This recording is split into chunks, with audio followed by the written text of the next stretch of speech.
deep creep. Basically sprayed on everything. 3 times on the seatbelt bolts. And we've gotten all of them out so far, except this one.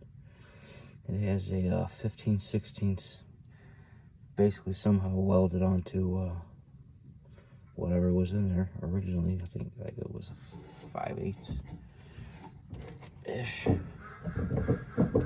Yeah.